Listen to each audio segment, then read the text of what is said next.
I'm waiting. What, you been waiting for what? Jesus Christ. You didn't tell me it started. We're telling you to start it. Oh, well, you didn't say you started the recording. I'll edit it out. Whatever, we'll edit this out. Welcome to the Fuck the Government podcast, featuring 3 dicks. Hi. Did I tell you to speak? Alright, sorry. Which one's the first dick, which one's the second one, and which one's the third one? Or is there 2 dicks and a bonus dick? Bonus dick. Bonus dick. I think we're all bonus dicks. We're all bonus dicks in everybody else's life. Yeah, that's it. Goodbye, everybody. That's all we got for the day. I walked in this room like a coke addict, not knowing what the fuck is going on. Yeah. Yeah, I got a topic, which is public access television. Public access television is the deep web of television, basically. It's a pretty inept analogy, don't you agree? Yeah, pretty much. You can find Every time I hear the term deep web, I just want to give a dislike to the video immediately. Well, Don't go on the deep web. number 15. The deep web? Why I stopped hacking? I was on the deep web hacking, and a super hacker hacked in my system and told me he was gonna fuck my mother, fuck my daughter, and fuck my son. I found this video. It was like Discord horror stories. It was like made by 13-year-olds. It was like creepypasta by 13-year-olds. Like, I was on Discord. I met this kid. He told me he was. They're all about not Bohemian. Every single one. Yeah, I joined Not Bohemian and Bobby called me a bitch. Public access was basically when people could make their own TV shows and just go to any local station and say, hey, can you put my show in when you have like a free spot or something? And like, yeah, sure. People would like have shows like, there's one show, it's like This Week in Joe's Basement. It was some local public access show where this guy would just be in his basement on a chair and like talk for 30 minutes and like do interviews and stuff. So Mr. Rogers started, if I recall. And there's, there's a lot of course, really crazy public access shows that people found. I've only seen alternate universe, Mr. Rogers, where it starts on the deep web. The only public access show I ever saw when I was younger was just like a guy in a vampire costume, and he introduced like some old horror movie in black and white, and that was it. I was like, oh, okay. And he had like VHS quality, so I was like, what the fuck? What? This is 2007. What the hell? But also, that's what turned you on to VHS. I had VHS before I was fucking born. I was Charles, filmed on my birth was filmed on VHS. Okay. You got to get a public access show, and you just got to introduce a movie and just put it in the worst quality possible. Like copy it about 10 times. Yes, 10 copies of VHS. That's exactly the plan. Yeah. So there's a lot of weird stuff. There's some kind of okay stuff. There's one that's like it's basically a talent show. It was like America's Got Talent, but public access. And like, I imagine nobody on it was talented. Yeah, it went on for 13 years actually. And really? Yeah, and only 6 episodes were ever like recorded on like someone's tape or whatever. Some random guy's tape. But it was just like they'll just invite people to come in and they'll sing or do comedy sketches and stuff. And I was like, oh, that's nice. That's pretty wholesome. Yeah. You just invite people on to like sing and do comedy sketches on public access. The main public access thing I was interested in was that Alex Jones started out on public access television in Austin, Texas. He would have a 24/7 call-in show, and he would just like be doing stuff and answer phone and talk about black helicopters and stuff.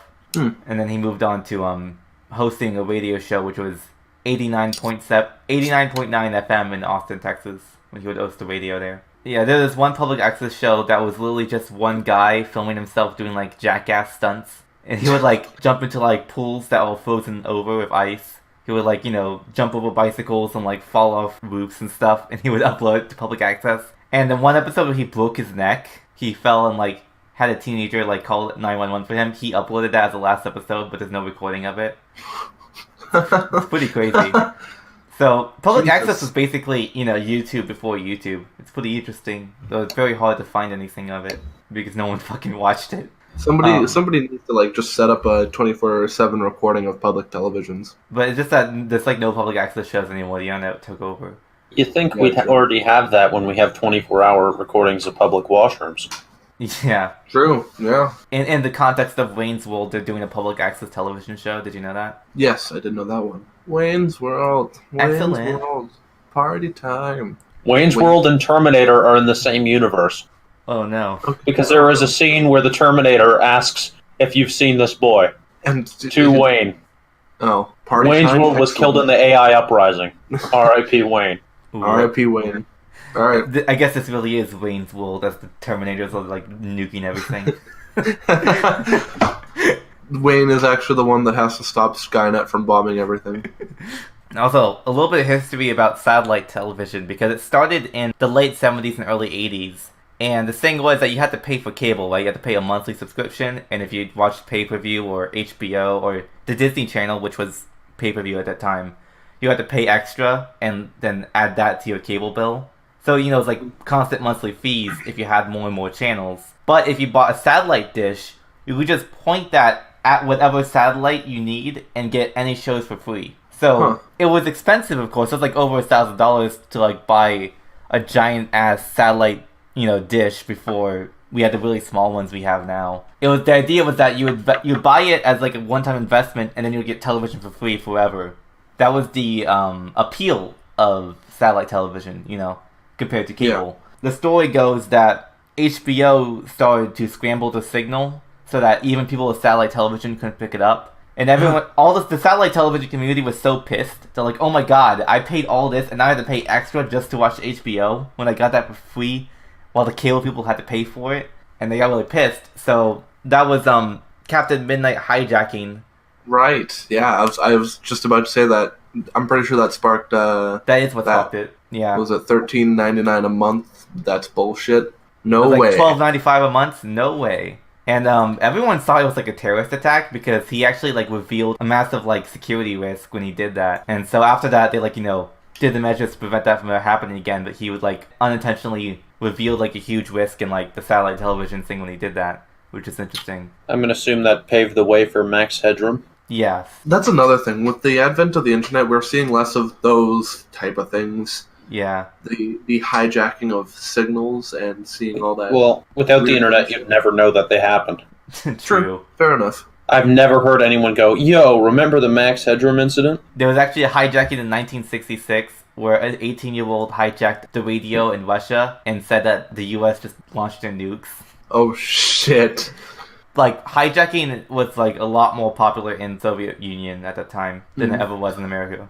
I was also going to say that anyone with a home satellite TV system can actually pick up two types of TV. One is the regular programming, and the other is the raw satellite feed called the backhaul, which is sent up to space satellites and then redirected to network headquarters, where the raw footage is edited and packaged as regular TV programming. You at like a set and you're like recording like, you know, 24-hour news or whatever. That signal gets sent through the satellite to the station so they can like, you know, chop it up, edit it, and make it into the programming. But if you lock into that, if you have the right equipment, you can lock into that satellite and get the raw feed unedited. A dish owner with the knowledge of the system can, like, you know, tune into that. So in 1992, a man named Brian Speinger bought multiple satellite dishes pointed every which way and spent the entire year searching for these backhaul feeds. And he would lock onto a specific satellite and go channel by channel, you know, finding each one and then go move on to the next satellite. And he captured over 500 hours of footage, mostly of the 1992 presidential election.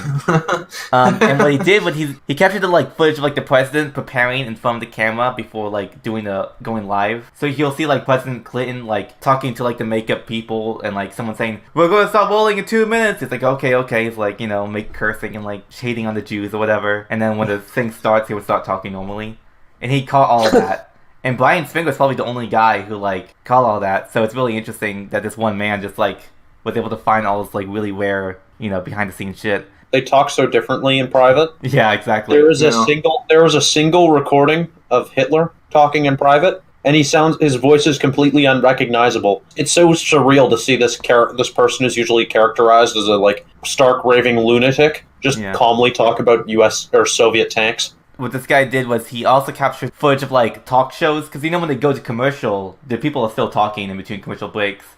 So he would just tap into the live feed and see Larry King talk to like a presidential candidate and be like, "It's pretty crazy how, you know, we're being seen all over the world right now." It's like, yeah, it's pretty crazy. Think Saddam Hussein is watching us right now. Stuff like that. And so what he did was he had over 500 hours of footage of just like backhaul shit. He made 2 documentaries, the 1992 movie Feed and 1995 movie Spin, which are made almost entirely of behind-the-scenes scheming of politicians and newscasters that he recorded, and all the people on camera thinking that they're off camera. So it's really cool. If you want to watch those. I'm now imagining like as soon as the camera goes off, a CNN anchor just slaps the ass of his co-host.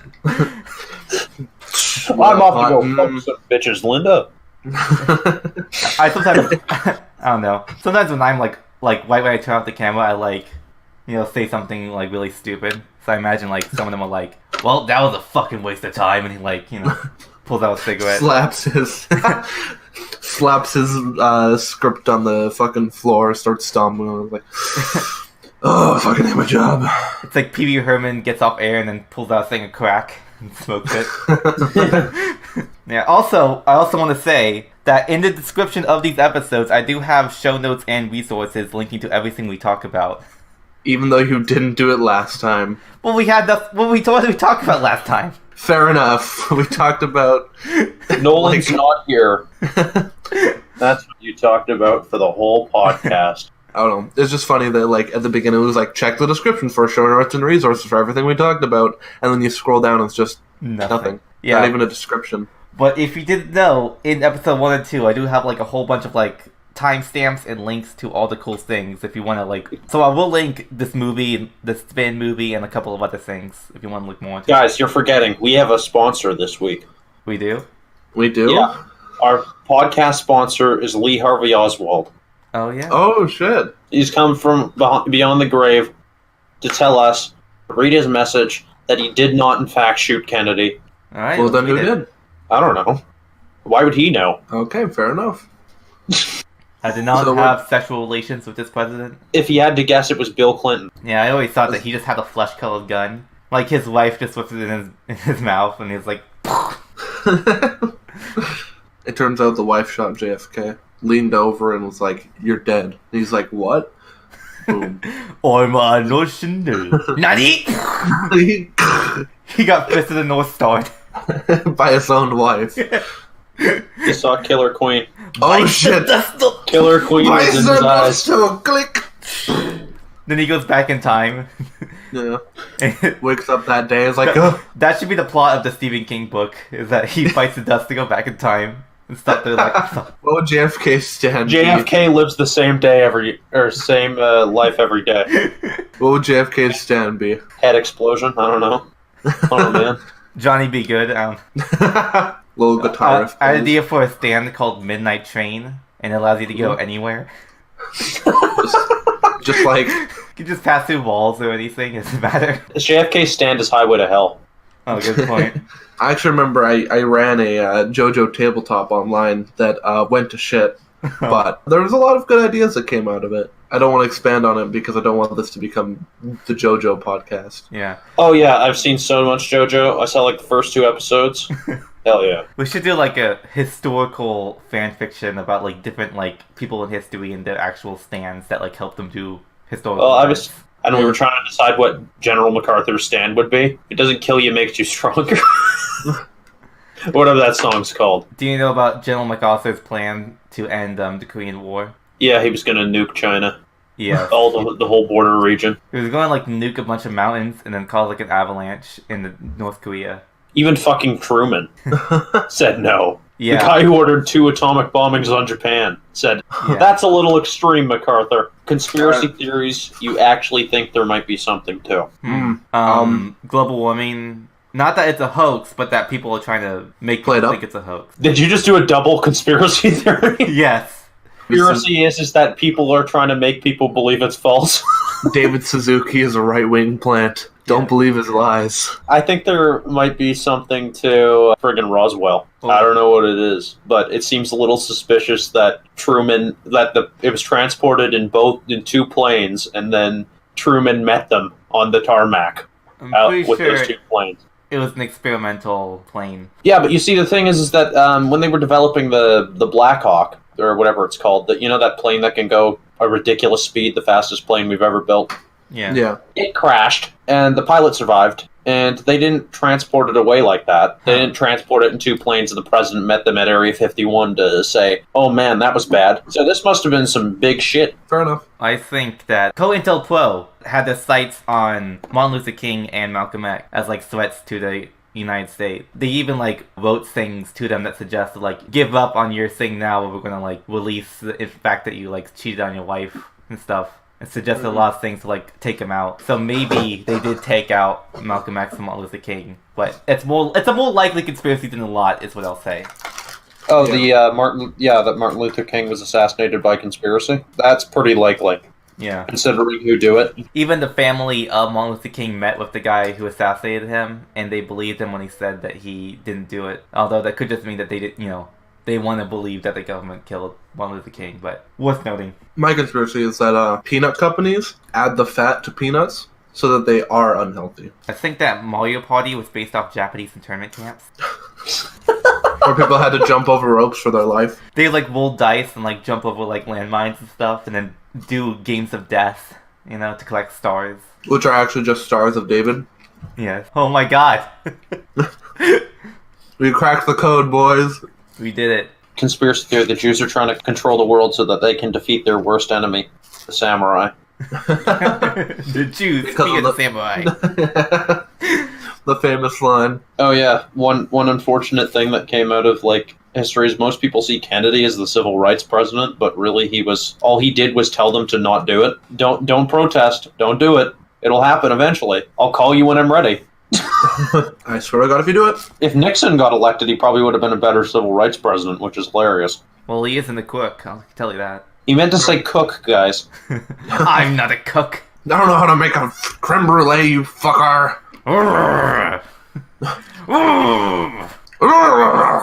That's my impression. Richard Is he an extremely calm guy, which is weird? He got that persona assigned to him. How I imagine MacArthur acting during the Korean War is something like Nixon from Futurama. Well, let's fucking nuke Korea! Nuke 'em. Dookie Nukie. Dookie Nukie. Fucking Chinese! Oh yeah, I forgot to add something to the satellite discussion, was that 2008-ish, people were hacking into the Dish Network with their satellites to get Dish Network programming for free. And so what they did was they created a special channel that you can only access if you're an unauthorized user called Pirate TV, and it would just be a 2 to 3 minute tape on loop where this guy would come up as hi, this is Dish Network. Did you know you're a pirate? You can only access this channel if you're unauthorized user. And then he says, if you're trying to create new methods to overcome this, don't. We have new methods to, do all that. And he tells you how to set up on Dish Network to become an authorized user, because you already have the equipment and everything. Imagine, accidentally finding the pirate channel and, getting, verbally smacked down by a Dish Network employee. That's kind of creepy. You fucking dumbass. You fucking pirate. You fucking stealing bitch. He's like, I'm not mad, I'm just disappointed. Little kids sitting there 3 in the morning. Their parents tried to set up the dish as best as they could, but they didn't do it right, and he just comes on and looks at the child like, you fucking dumbass idiot son of a bitch. It's interesting that they create an entire channel for pirates to find. I wish we had audio recordings of Steve Jobs when he didn't think he was being recorded, because apparently he was a madman. He would just scream at employees and go, you fucking faggots! Jesus Christ. This iPod's not thin enough! Didn't he, on his deathbed tell his, stepdaughter or something that... No, his real daughter that she smelled like a toilet. Yeah. Think different. The ultimate Chad. I would not define Steve Jobs as the ultimate Chad. Right. That's Bill Gates. Sorry, my bad. No, I would not define Bill Gates as the ultimate Chad. I think Bill Gates is the virgin. No, Linus Torvalds is the Chad. Making Linux. The Chad Linus. The Chad Linus. Not even rich. He doesn't need the fame. He sells Linux for free. Alright. The people's Chad. I guess I'm up next on the block. So, what are you guys' thoughts on the 4chan split? Between now into 4channel and 4chan. It's pretty smart to make money, but I still don't think he'll make much more. Yeah. Well, I went to Starbucks yesterday, and 4chan was banned, but 4channel wasn't, so I'm glad for that. Checkmate, atheists. Well, here's my opinion on the 4channel split. I don't use 4channel. I don't know. What are your guys' favorite boards? Oh, no. We've already had this topic. Have we? Fuck. I think we've had this topic every episode. Fuck. Shit. What's your I fumbled favorite over my 8chan notes. board? No. Zoo. God. 2 days ago, THQ Nordic actually held a AMA on the V 8chan, board. yeah. Who's that? For those who might not know. It's the dead THQ company who made a lot of older games, but they have produced some games like the Darksider series. I'm pretty sure that when THQ got sold out, they got bought out by another company and then renamed THQ Nordic. Well, I know Deep Silver stole a lot of their shit. Yeah, they did. But they still have Darksiders, Elix, and Biomutant. Did we ever talk about Wizard Chan? What is there to say? That Hot Wheels, the creator of 8chan, was banned because he wasn't a virgin anymore. Yeah. He was Wait, handicapped and like a midget, but he still got laid, and they banned him for it. They actually ban people who get laid? Yes. Even if you're like an old member and you're like, be happy for me, they're all like, no. Yeah, you have to be You a wizard crossed to be the on line. there. Yeah. Also, there's actually a 4chan, a channel site called lolcow.farm. I was just gonna say my favorite board on 8chan is Cow. But there's lolcow.farm is created by people from the cosplay board of 4chan, which is mostly women. And if you say that you're a man, you're banned. Oh. So no one knows about lolcow.farm. I'm bringing you the new top stories about 4chan here. Lolcow.farm is all about women. These are the real femcels. This is not r/true femcels from Reddit femcels. Those aren't the real femcels. I'm talking create your own board where you ban all men and have regular man-hate generals on your website femcels, okay? This is the real shit. This is the real shit. You know why I know all feminons are fake? Because I myself have pretended to be a feminon to insult someone's penis. And This dude just posted like, feminons and fags rate my dick, and I just said, feminon here, your penis is small and shriveled. And they just have threads about like, what do you carry in your bag? What kind of guy would you want and stuff. There's one person who's like, I'm a gay man, you guys have good taste, and he got banned. It's like the user was banned for this place. Yeah, fucking no gay men allowed. we What got happened there, man? We can still do this. ISV is gotta wrap it up, Charles just fought off 10 lolcow women. Yes, that's what happened. He used his This is now a speed round, so we can get through as much podcasting as possible. quick play fast music. Da-da-da-da-da-da-da-da-da. Let's go. Alright, so Doctor Who has missing episodes. I know about this, because they never saved any archive footage. They used to just record over old TV episodes. Yeah, Because so the film's expensive. So the first, I think it's like the season 3 to season 6 or something of Doctor Who are missing. yeah, so BBC routinely deleted their shows because it was meant to be broadcast once. It didn't stop until 1978 when VHSs hit the market and people realized, oh shit, we can just sell these old shows. And of course there's a lot of other shows that were lost, but no one cares about them. People only care about Doctor Who. In 1978, to stop the process, the BBC Film Library only held 47. The Enterprises, which is a separate division, was actually going to continue the process of junking new episodes until record producer Ian Levine intervened and was like, no, save this shit. And he saved 100 more episodes or whatever. And there was only 152 missing episodes, and over the next 40 years, that number was reduced to 97.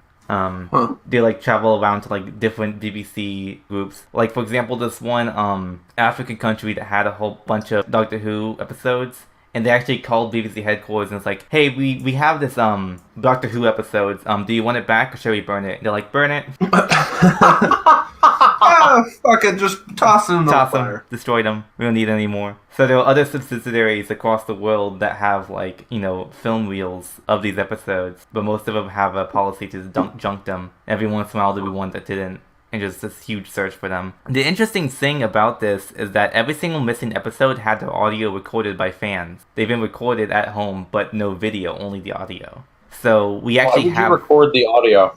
I don't know exactly. It must be something about the system they used. Yeah, they have all the audio for all the episodes. The most sought after episode is the one where the first Doctor dies and regenerates into the second Doctor. Fans have also reanimated most of the missing episodes because they have the audio and they have basic idea of what's happening. They just reanimated it and drawn. It's probably better quality. Exactly.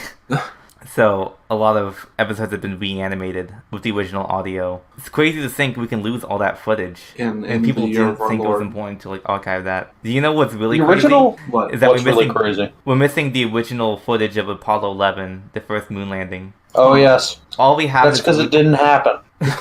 No, all we have are recordings by other people and like recordings of the television broadcasts and stuff, but we don't have the original tape that has like the highest quality. HD. Yes. They recorded over it. Yeah. So it was not deemed a priority by NASA. So people searched for the original tapes in the early 2000s in hopes that they could find the tapes and get a higher quality rip of it. But years after investigating, they concluded that the raw, unprocessed signal was erased and reused for other projects. That's a shame. It's a real shame. Also hilarious. Also, Because I imagine it was probably used by like some intern to record like a failed rocket test. it's just It's got it's got like some movie on it. They put it on in the break room. Yeah, there's some kid in his backyard just like, hey guys, I'm gonna set up a rocket. I'm in NASA. He just erased it with the fucking moon landing. Well, there's a phenomenon where the signals from that we put out bounce back to us after like 50 or so years, maybe 70. I can't remember. Basically, there's this phenomenon where if you point your receiver at a certain part of space, signals that we sent out something like 70 years ago will be reflected back at you. So recently, I think it was that they heard War of the Worlds, the original Orson Welles broadcast. Oh, Jesus. Was it Orson Welles who did the War of the Worlds broadcast? So I think, HD well. going by that logic, if NASA beamed back that footage, you would be able to pick it up a few years down the line. But the quality wouldn't be as good. Probably not, but it might be better than the shitty VHS recordings we have. That's Maybe. really cool. Don't quote me on that. That's something I heard from one of the various brain sponge YouTube videos I watch, which are not always accurate, so I have welds of random inaccurate information. Yeah, because they filmed most of the stuff on the moon with like TVs that send analog signals back to Earth. They didn't use real film except for like there's some footage of the Apollo mission where they landed on the moon with a moon rover and were driving the moon rover around, and they used a 16mm camera there. Of course, they don't have footage because it was filmed on a soundstage. Of course, most of the quality is pretty bad of like the moon landings, but the actual film reels that they used to film like this moon rover mission was super high quality, high def HD, and just watching that is like fucking dream, dude. It's great. Mm-hmm. Well, apparently we're going back to the moon. Oh yeah. God bless. Well, Boom, boom, you boom. are, Straight to as the an moon. American. Canadians just kind of get to sit there and go, I guess we had a part in this. Thanks for the oil. Thanks for the rocket fuel. Did you make a slurping sound when you said thanks for the oil? Yeah, don't you know it has to be filtered through the human system? That's how you get the highest quality of oil. China said that they're going to land someone on the moon, so of course America went, we're going to do it again, just to flex on you. It's a Yeah, fuck China. We could do it right now if we wanted to. They really had like a teleport system the whole time. Yeah, we have teleport technology. Well, they have a Saturn V lying around. They could do a moon mission again. It just would be a little bit archaic. We've been saving this for the right time when we can own the libs with this. Yeah, so I was just kind of looking into like missing media, missing episodes. The first ever feature film at over an hour long was also the first film made in Australia in 1906 called The Story of the Kelly Gang. Do you know who Ned Kelly is? Yes, I do know who Ned Kelly is. I do not. He's a madman. He is a madman. He's the Iron Outlaw. Do you know why he's called the Iron Outlaw? No. Yes, I do. I do not. That's because in his final shootout, he actually built bulletproof armor out of like leftover iron and had like a knight's helmet on his head that puts a little slit for his eyes to go through, and like a bulletproof chest armor and everything all around him with the other three people in the Kelly gang. It was pretty crazy, and that's what everyone remembers him for. But before that, he was actually kind of liked by the people in the town because he robbed 2 banks. He was really nice to the hostages and even gave them like some of the money that he stole. And he also burned all the debts and mortgages in the banks so that people wouldn't be in debt anymore. Even though he like killed cops and stuff, a lot of people had sympathy for him and would like help him out. And so what happened was in the final battle, they held up in an inn with their bulletproof armor, just shooting and some silence and stuff. Kelly snuck out through the bushes around the police to take him by surprise at the rear. And he had a revolving rifle and 3 more revolvers and fired at the men coming through the mist in shrouded bushes. And people were shooting at him and it just bounced off his armor and he was like laughing and taunting them. None of the bullets penetrated, but each one had the impact of a punch to the gut. They didn't recognize this like huge metal creature as Ned Kelly. They thought it was a ghost or the devil himself. And this whole affair lasted for like 10 minutes, where he was just like, he advanced 50 yards in 10 minutes, just shooting at them, changing guns, reloading, and all the bullets bouncing off of him. It's fucking crazy. Is there any... Please tell me that there was anything recorded of this. This was 1871 or something. Fuck. 1873, 6 or something. Fuck. That is amazing. Jesus Christ. But eventually, one of them ducked down to like, dodge a shot, and he saw that his legs weren't covered in armor, and he shot them out with 2 shotgun blasts, and he fell to the floor. But he did last a pretty good while, and he moaned, "I'm done, I'm done." And when one of the cops moved in to disarm him, he fired one last time, blowing the hat off and burning the side of his face, and the others grabbed him and removed the armor, and was like, "Oh shit, it's Ned Kelly." And under his armor was the green sash. At 11 years old, he saved a little boy's life, and the little boy's parents gave him a green sash to reward him for his bravery in saving their son's life. And so he wore that on his last day during the final battle. What a fucking legend. What a legend. Big dick baller.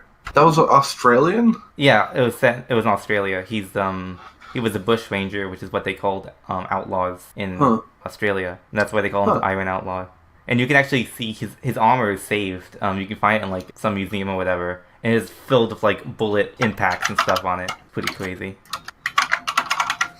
You hear my click-clacking keyboard? Yes. He probably should have better armored his legs. Yeah.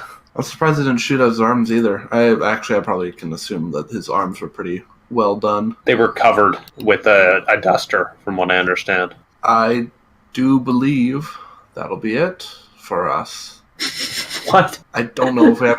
We're canceled, boys. We're canceled. We're done. Yeah, I gotta go. Bye. Do we really... yeah, he's got to go and we don't really got anything else to say, do we? I just stumbled in here. I didn't even know that this was happening. The wandering spirit of Bobby. I've been on the prowl for e-pussy for a long time. I've been searching that trail. Well, I guess there's only one way to go out. What's that? I'm these far from the mic. And I'm this far from the mic. And together we are these far from the mic. Good night, everybody. I'm this far from the mic. Good night, everybody. Good night. Play us out, Jimmy.